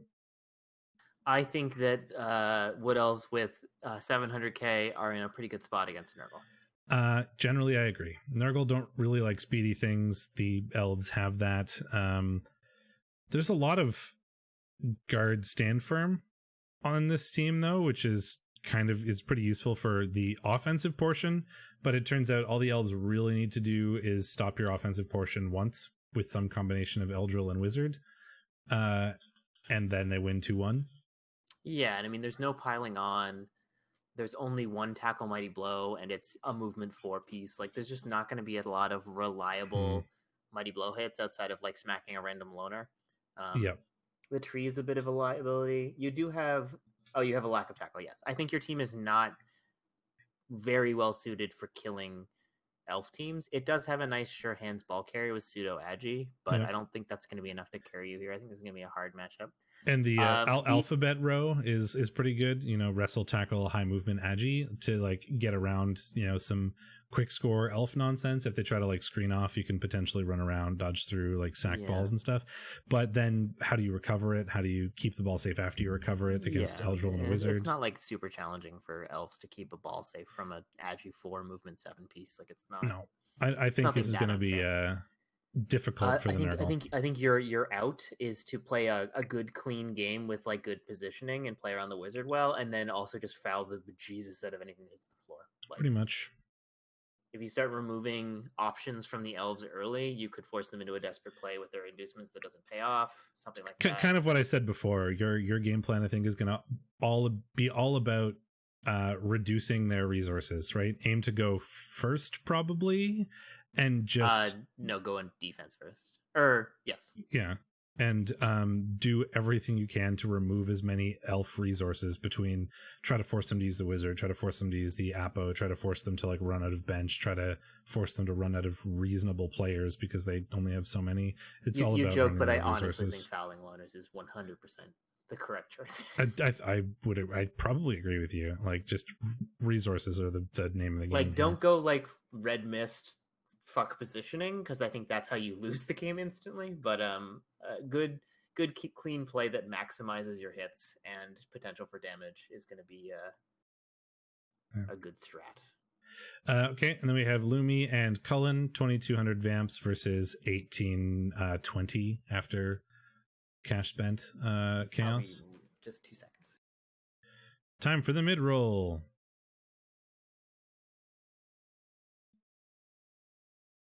perhaps. Like, see, this is where I could run a 60-second ad break, but I don't want to annoy everyone with ads. Speaking of our just calling back to our conversation before.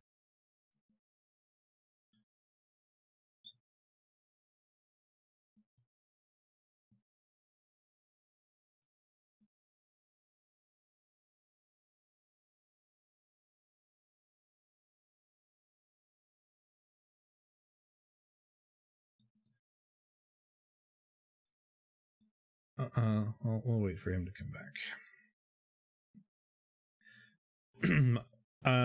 I'll wait for him to come back before I expound upon my thoughts here, but I think probably Lumi versus Cullen. Yeah. I think the big thing. The only games I've seen Lumi lose has been against these hard kill teams. Well, that's the thing, right? Can Lumi keep his vampires alive? If so, I think Lumi wins, right? He's got a whole lot of blodge step. Vampires can do super annoying things to chaos, right? They can kind of cancel guard in a way with hypnogaze, right? Which is what this team kind of has. It helps that Cullen once again does not have a blitzing goat, so that means that you don't get the added pitch control that a Horn's Mighty Blow piece gives you, in the sense that you don't need to commit one of your Chaos Warriors to the blitz. He's got Saladin, he's got the block tackle one, but that's not a Mighty Blow piece. Yeah, if you're talking about removing vampires and without overextending yourself. So this comes down to, does Lumi get removed or not? And that's really hard to predict. Basically, if Lumi loses his vampires and doesn't have players, it's going to be hard for him to win. If he doesn't, it's going to be hard for Cullen to win. So Cullen's going to get inducements, and chaos inducements aren't quite as bad as Nurgle, but they're still pretty bad. Does he have a dirty player? He does not. Could induce one. He's going to have he's going to be 18-20 after ditching cash. Yep. Could buy a bench if he doesn't have one. 1, 2, 3, 4, 5, 6. He doesn't have a bench. I would consider buying a spare goat with that 380k. I mean, bribe. Well, minus 60 because you're going to buy a spare goat probably. Yeah. 320. 320 is. I would probably just do wizard. You could do wizard bribe, but I don't know. I'm not actually sure how I'd play that. I haven't played Chaos in a while. Yeah, it's not an easy one for either side, but I think it's the Chaos wants to remove vampires. If they get a vampire off the field, then the Chaos can suddenly start controlling everything. If they can't, then vampire shenanigans. Unseen Walker and B-Dog. 1660 dwarves, 1920 humans. Not usually a matchup that favors the humans. Generally they're not. Fast, but they're Agi 3, so they can't really disengage. They do have all their pieces back, so Fudge is back in action. He's only going to have 3 guard, though, against a lot. Many. Though the last time this match happened, I believe the humans won. I remember this match going unexpectedly well for B-Dog. Bossdorf is dead, so that's not a piece we need to consider. 1, 2, 3, 4, 5, 6, 7. B-Dog is 1-1-2 into 1 win, 1 draw, 2 losses to dwarves. The dwarves are actually going to be down another 80k. So the dwarves are actually they tied last time they played. 1880. That's a result I would expect. So Ragedorf could and probably should replace the Blitzer. I'm not sure if Bogue Bombers are going to want to commit 10k to a Babe, maybe, and it would be a big deal, I guess, because they're likely to sustain a good number of KOs in this game. But I don't know if they're going to want to spend their very limited amount of cash on that. I don't know if they might want have to replace a Blitzer. Ooh, Biff rolled Agi, so he's got a new star Blitzer potentially. Ooh, spicy. It is interesting. Humans have a decent bench. Dwarves are carrying around some niggles and armor busts. I think I still like the dwarves though. That's hard. I mean, he can't continue to keep losing, right? That's not how anything works. It certainly is. I'm going to take Ragedorf. He'll win eventually, damn it. Letting my personal biases creep in. You are, yeah. But I'm going to take Ragedorf. Believe in you. I'll throw my mana bone. This is your last chance on Scenewalker. If you fail this one, you've lost my confidence, and I'm going to start predicting against you.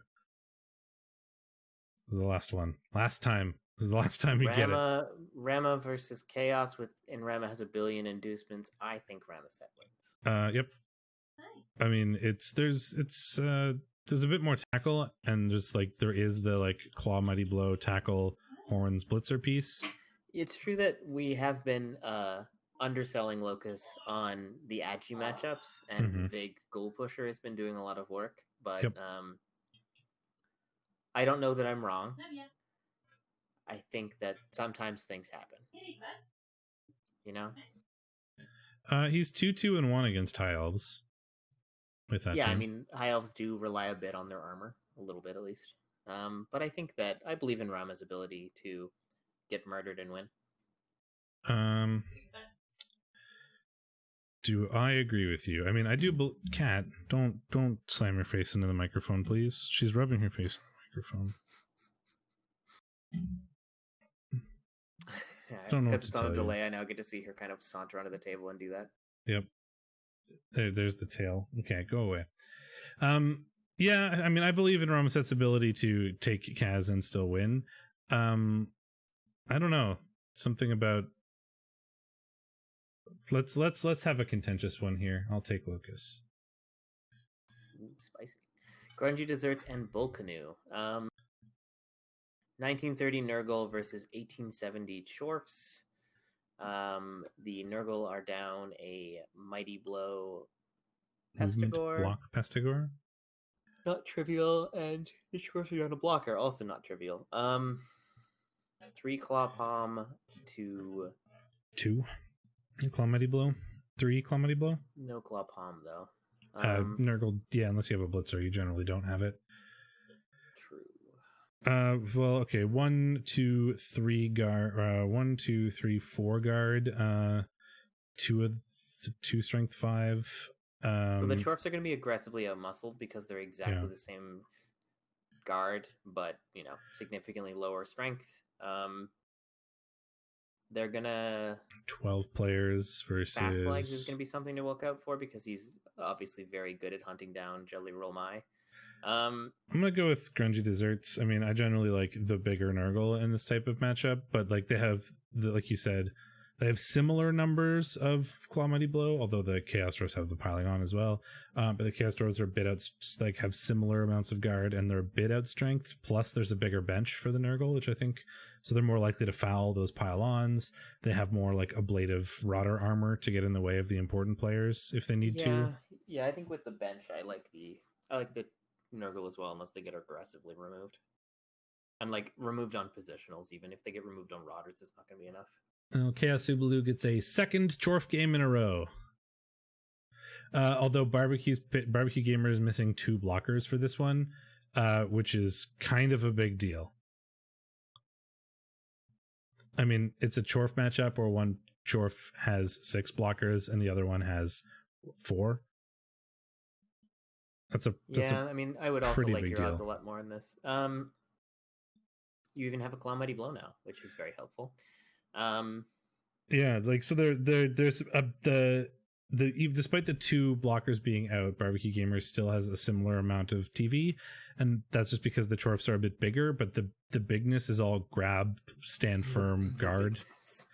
And then there's a couple like stat hobgoblins, which are a little bit less relevant. I want an ogre team now with an ogre named the Bigness. The Bigness. Yeah, that's a good name. The Biggity.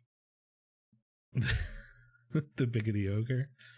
Yeah, I think I could do like a big themed ogre team. I think there's something there. Like the Bigness, Biggity, Biggity. Lord Chunk. Gotta back it. No, it's all big things. Oh, I see. You've already fucked this up. I gave you 2, and then you couldn't come up with the third. Anyway, I think I like Chaos Ubaloo here. Yeah, it's all the hobgoblins, right? It's a bunch of rookie hobgoblins versus some hobgoblins with stats. But so the bull centaurs are better for Chaos Blue. Chaos Blue has more blockers. So like, which do we think is better? Like having more blockers and good bull I am never centaurs going to be versus on having Team Hobgoblin. Yeah, I'm never going to be on Team Hobgoblin. I think I like Chaos Blue for this one. The hobgoblins can do things like stats are nice, but like I just think in general, on average, Finally, Fed's the overdog by like a lot. Fed gives up 510k of inducements. That is a weird situation. Oh man, I kind of want to watch this one. Maybe this is the Fed game we watch. Maybe we'll watch it, but we've watched Div 1 this week. Anyway, I think Fed wins. I mean we did, but when do you see? They play in an hour. When do you see rats like this? Maybe I'll watch that if we're just afterwards. Actually, I don't know. Maybe somebody probably won't be streaming it. It's a full rat team versus one blitzer, because one of the blitzers is MN Cheat. So he has 4 players. He has 1 blitzer, 1 gutter runner, and 2 line rats. Yep. Okay. And yet the TV is still he benefits from your stadium. That's awesome.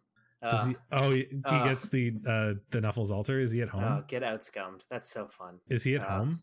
So we're at, Superfed is at home. Yeah. Okay.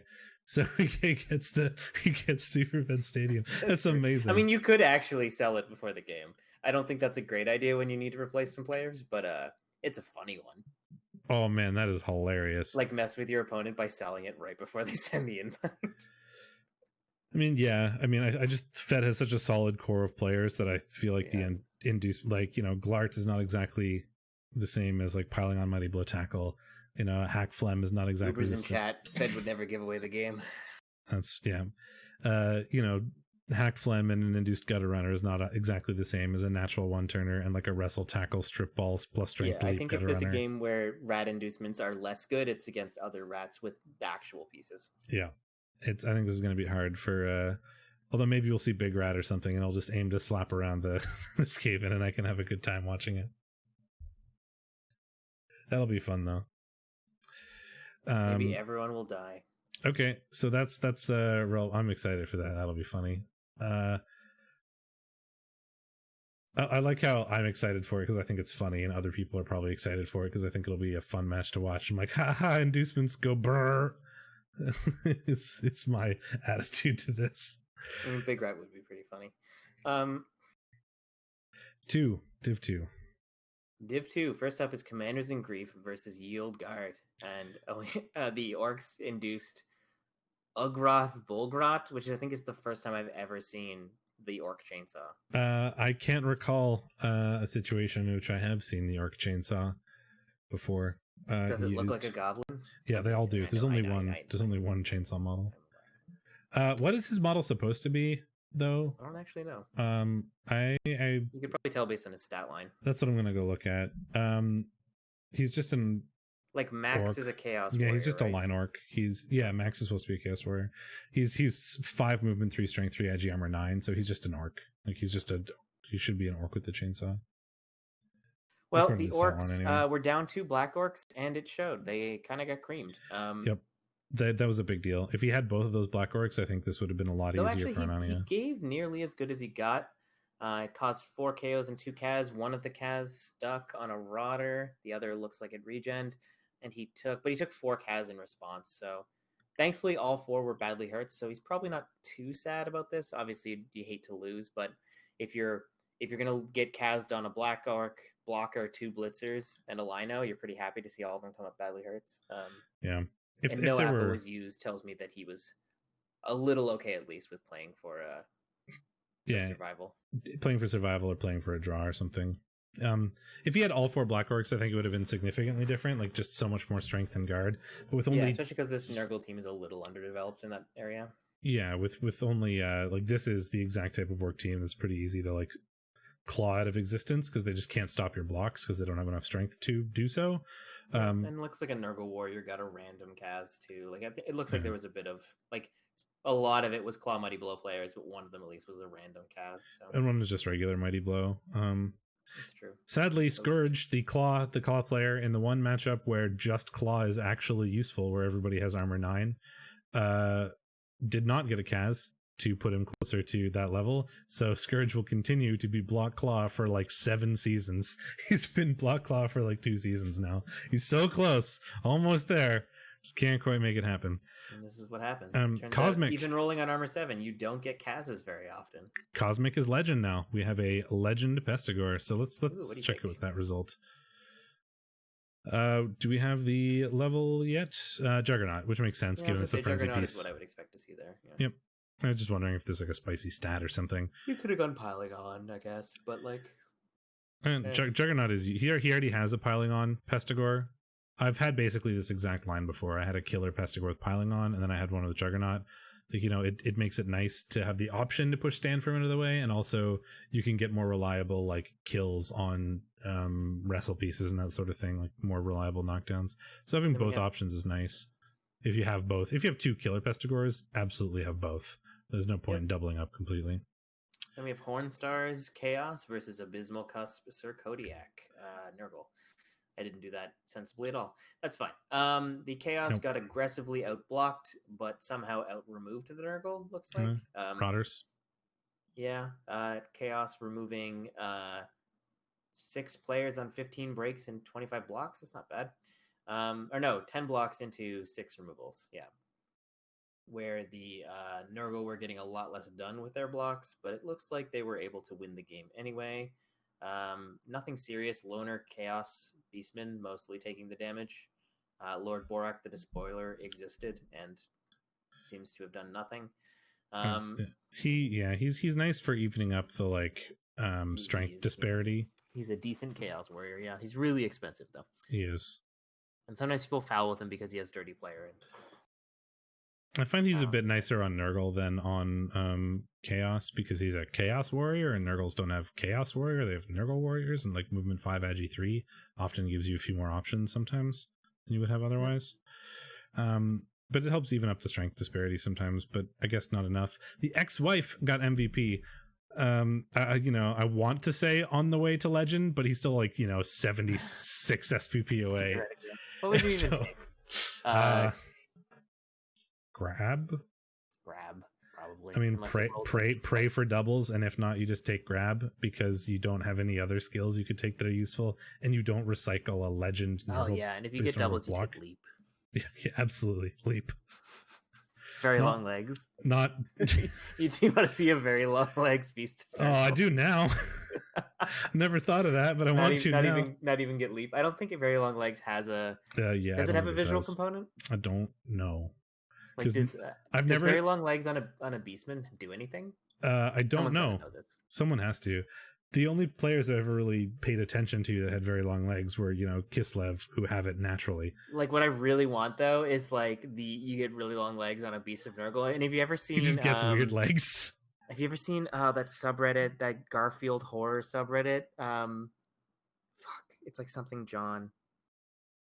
It's like Eldritch horror Garfield. Oh yes, yeah, I know exactly what you mean. Like the Beast Nurgle is just there, and then it just stands up like freakishly tall on spindly little legs.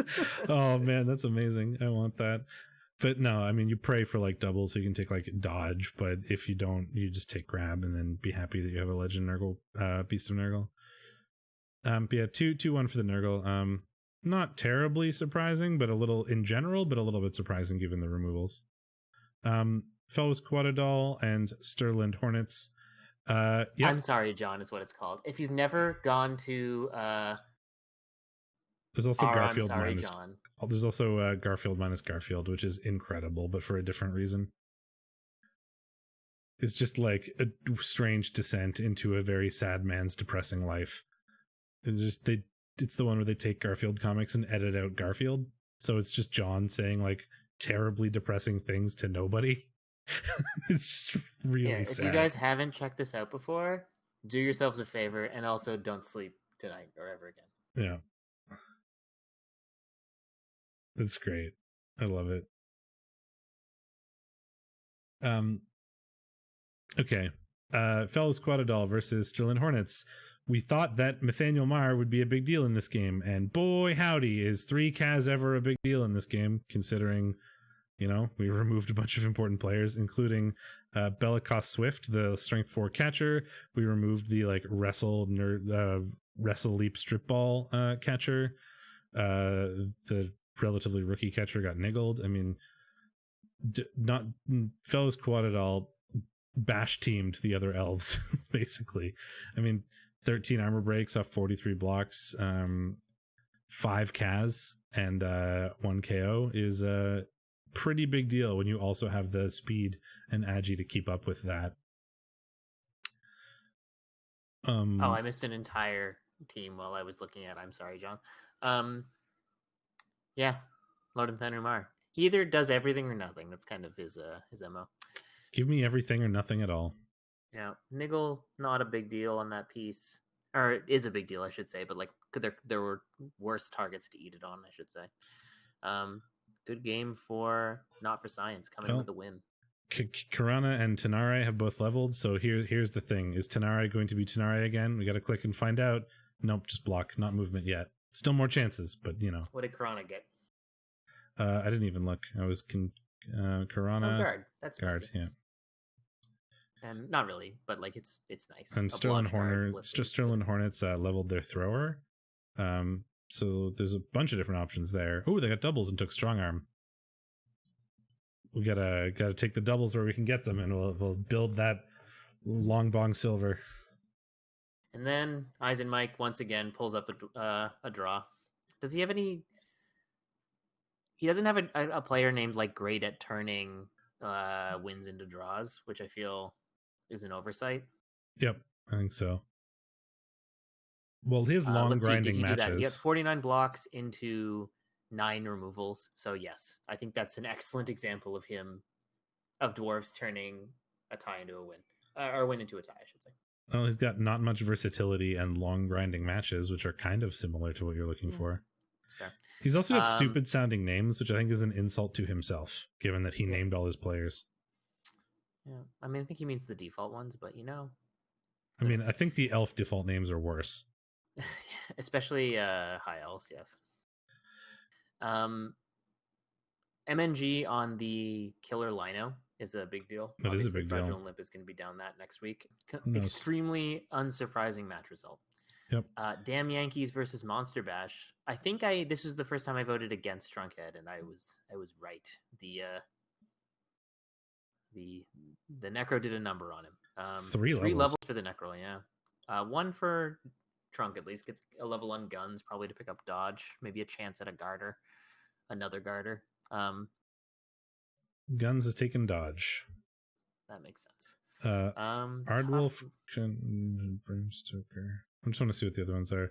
The wolf hasn't been leveled yet. The white hasn't been leveled yet, and the zombie hasn't been leveled yet.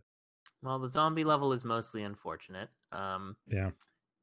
Wrestle or guard if you roll doubles, I guess. The white and the wolf levels are pretty much perfect. If he gets a double on the wolf, he's extremely happy. Looks like we got pretty good breaks. 31 blocks into 14 breaks is quite a bit. And off that got 7 removals, which is about what you'd expect. 2 expulsions, so Tech 19 was fouling everything that hit the ground, which we expected because he has a huge bench. A lot of guard probably made this a bit challenging for the Dark Elves. Not a lot of easy sacks. And on top of that, the wolves are fast enough to make things difficult for you. It's not an easy matchup, I think, for Dark Elves. Yeah, mostly just because the wolves, they... Yeah, I mean, it also looks like he got 2 blitzers removed, and who knows when that happened, and those were his 2 best blitzers, so... As we've mentioned about 7 billion times, it turns out movement is good, and werewolves are just as fast as the Dark Elves, and they kind of have, They're movement 8 to movement 7, son. Yep. They're speedy. As fast as the elves, like elves in general. There isn't a movement 9 elf. There is not. Just slower than rats, though rats also hate Necro. Yeah, movement 9 versus movement 8 is only 1.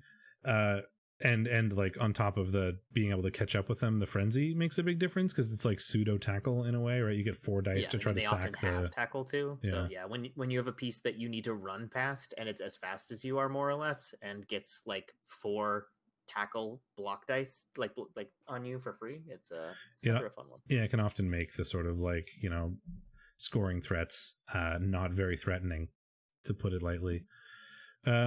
Then we had Cold Cuts to the A-Grain and Here We Fall from Fall. A-Grain took that 1-0. Ooh, and he leveled Spam, the strength claw blitzer blocker who was rewarded for the arrogance of taking strength over claw on a Chorf blocker with an immediate double. And then just Mighty Blow now, so Spam is a terror. Why would you, what are you going to take horns on strength strength again? I mean, I would take strength again over Mighty Blow, but anything else I would totally skip. Yeah. Like, a double for horns there is not as valuable as I think is getting Mighty Blow. No, absolutely not. I would just take Mighty Blow. Unless you got A-Grain strength again. Recovering a little bit, which is nice. Yep. I like this loaner's name. Yeah. Brainstinct. I was going to say the exact same thing. I was like, speaking of terrible default names, there's Sedit's Brainstink. Nice.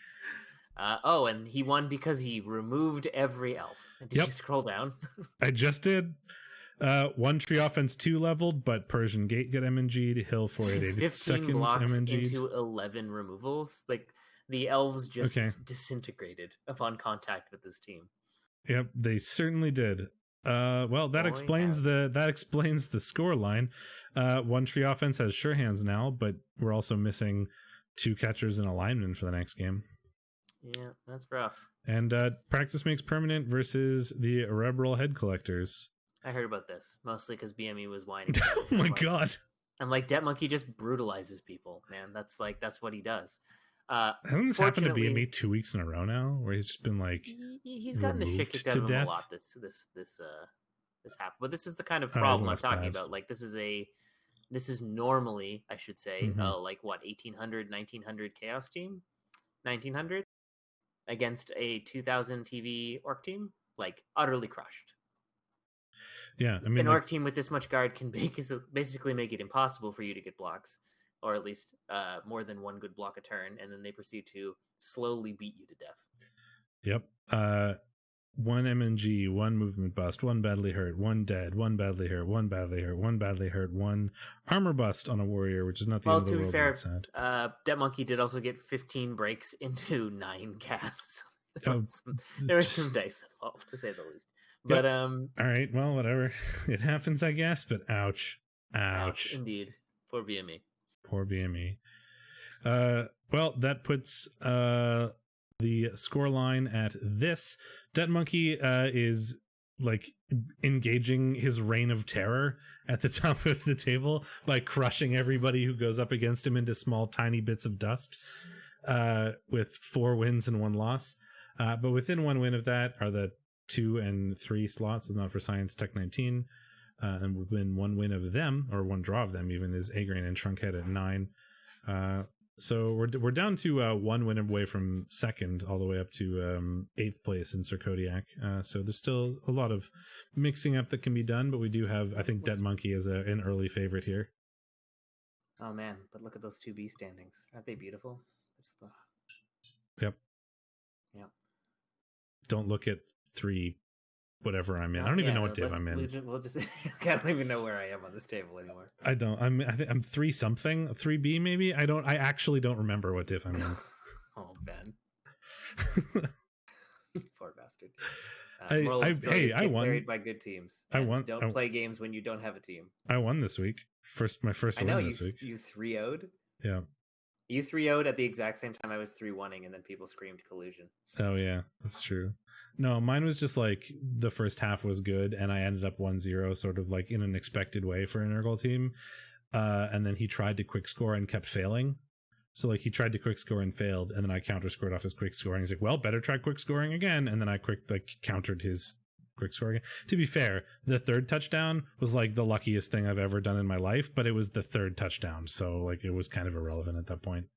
It was I had a 50% dodge rate in my game, which would have been really bad, as most of them are 2+ dodges. But then I just beat the opposing team to death, and it turns out it's really easy to win if you beat the opposing team to death for no reason at all. Like, all of my blitzers were out. I was playing Dark Elves, and I had no Mighty Blow and just like a bunch of Linos and Gutter Runners, and I just like utterly annihilated them. It made no sense at all.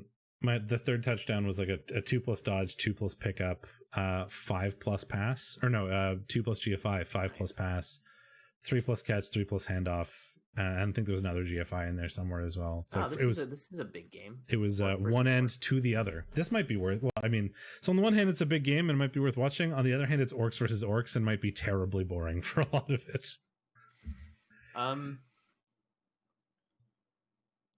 Oenia actually has more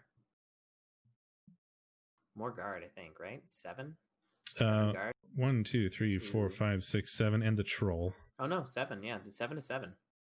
This is gonna be a meat slapper. You're gonna hear a lot of thuds in this game. A meat slapper is an interesting way of describing that. Meat's gonna get slapped. I don't know what to tell you. Well, it depends on how much you like orcs, I guess. I'm sure there's some people out there who have a thing for orcs. They have a fungus fetish. There's the exact same number of guard on both sides. One team has a plus strength blitzer, but one team has a troll. So like there's, if we're going strictly on like exactly what skills that are there, there's an ever so tiny strength advantage for Dead Monkey. Well, the other thing is that George W. Push is a movement busted, strength busted black orc. Mm-hmm. So he should probably not exist. If I were Oenia, I would fire him, even though it's super sad. A movement, you're basically rostering. I'm not even going to make the comparison. It's just sad. Fire him. It's a double strength busted mummy. Like it's like a movement busted blocker, like a dwarf blocker. What? Yeah, please don't. I hate those comparisons. Without tackle or thick skull. If we just changed everything about this player, he'd be like that other player.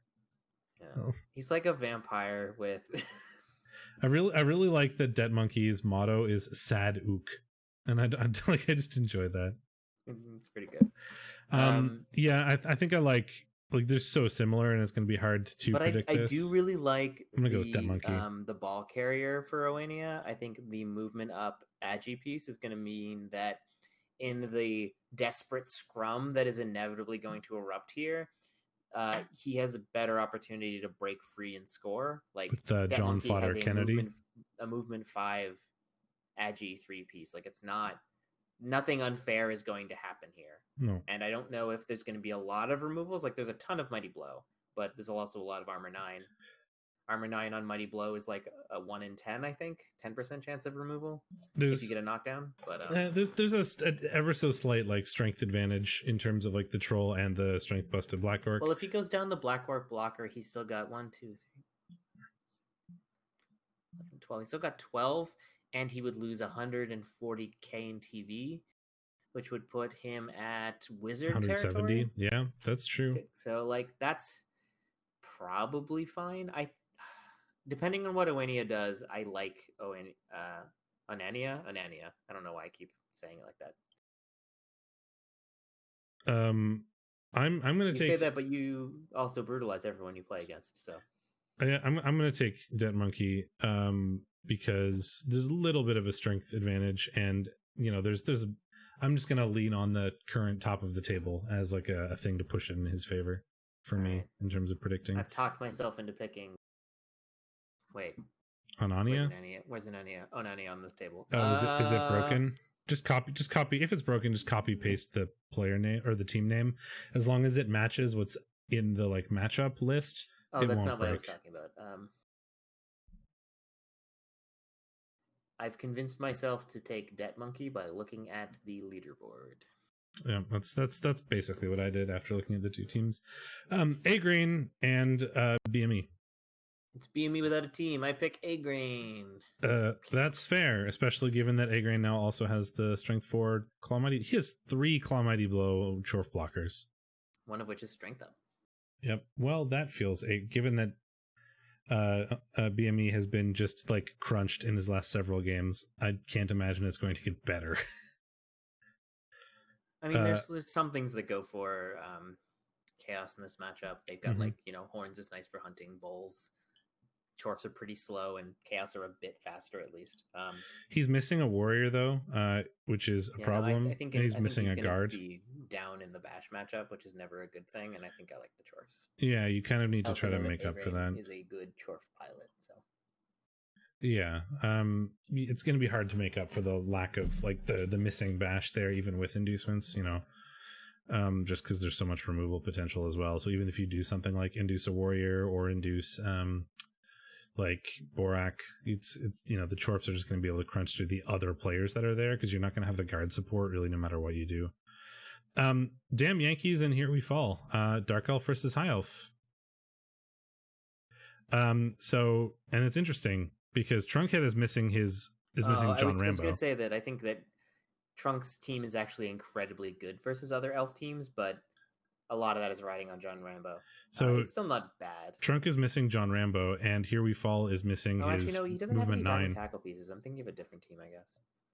Like it's two elf teams that both have like a really big piece or two, but both of them are missing that really big piece for this matchup, right?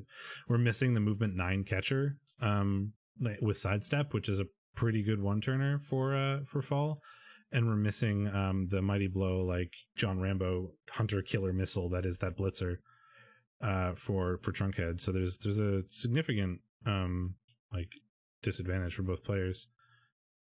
Fall does get 300 TV. So a wizard is a pretty good thing to take here. Trunk technically has 10k too much, so it should really be at 1700. So yeah, exactly 300k.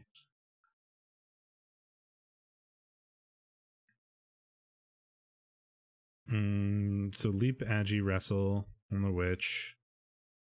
2 guard, the strength, tackle, sidestep, and then here we have strength agi 5, but armor 7, blodge step plus movement. I don't know. I think this one comes down to, do you think the inducements are good enough? Right? Is 300k in inducements enough? Do you have thoughts? Some.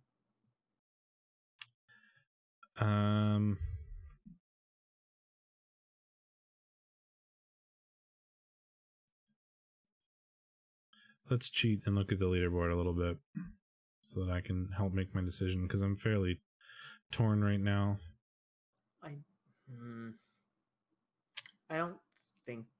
think I like Trunk still.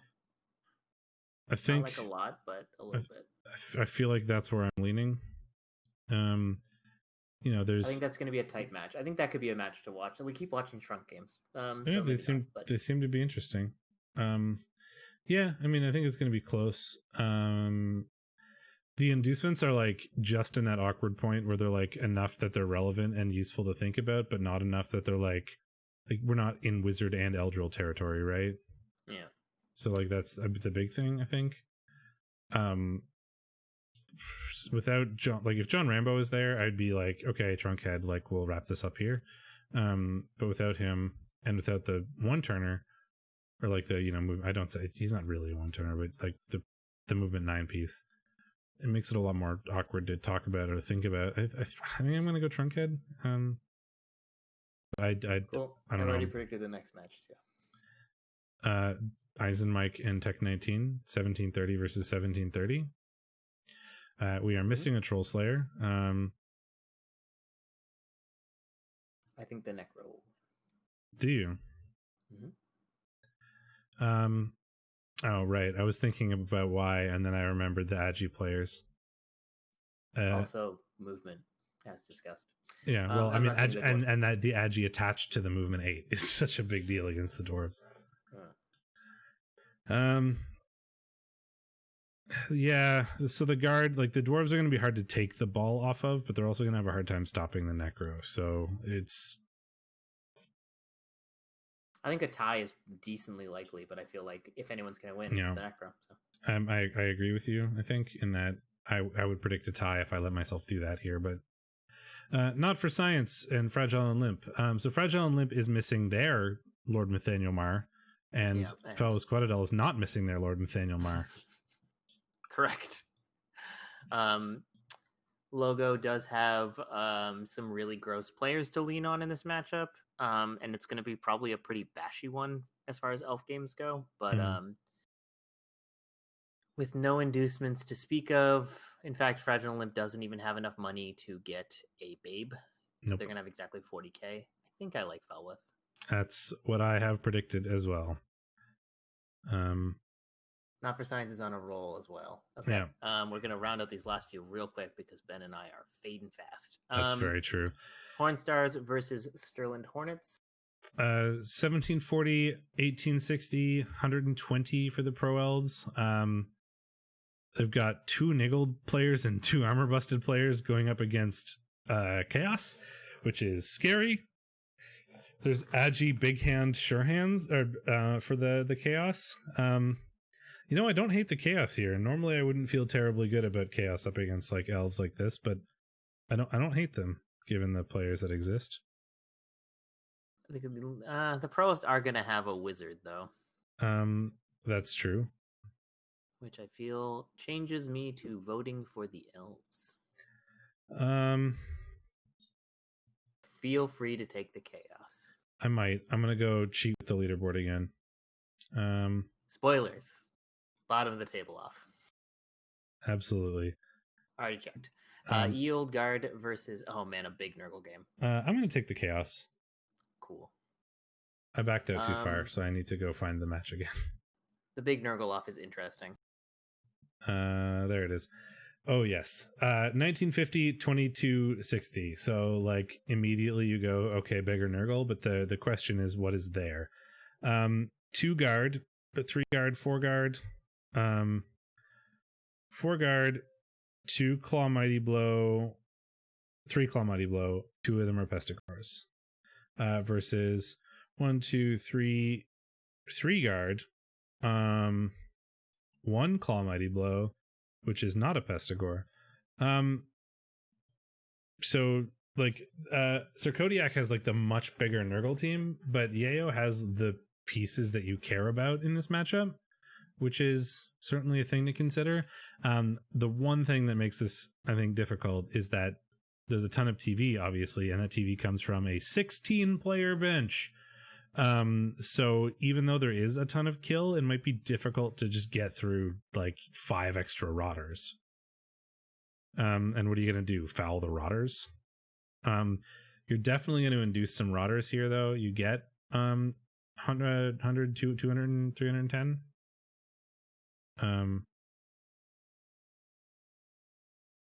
So like a bribe, a dirty player rotter, and then more rotters if you can afford them is pretty much what you go for, and you bring that count up a bit even. If that's what we go for, I came back. I think I figured you'd probably be deciding by the time I got back. Yeah, you're about right. I think I'm going to do something that I've almost never done, and that is pick the smaller Nurgle team in the Nurgle off. I'll go with Sir Kodiak. I think you have to copy it because I screwed up the... I don't know. I'm pretty sure I went through and adjusted all these, but apparently I was wrong. If you have that problem, as long as you just copy paste the team name from the sheet, it won't break anything in terms of scoring. It just checks that it is exactly the same name. So if you typed it without caps or whatever, you wouldn't count. So for those of you who are watching, if you have that problem, just make sure you copy paste the name and it should be fine. Okay. So there we go. Those are the predictions. 3-second warning before I bring up the tipping comp scoreboard. 3, 2, 1, bright lights. Boink. You did really well and have taken over the REL 2 lead from BME with 12 points, and BME has 11 and everyone else has like 0. I'm tied with Locus and BME in REL 1. So BME being second in REL 2 and tied for first in REL 1 puts BME solidly in first, but you are making big inroads there with 16 to his 19. So catching up a lot, and you are now double my score, which is the important bit. Certainly are. Okay. That's going to be us. Thanks everybody for hanging out. We will see you next week, ideally on Wednesday instead of Thursday, but you know. Yeah, I mean, I think things happen. Barring Civil War popping up, I'll probably be in a better mental state next week. And until then, I've been Steakmittens. And I'm Shadorra. See you later, folks.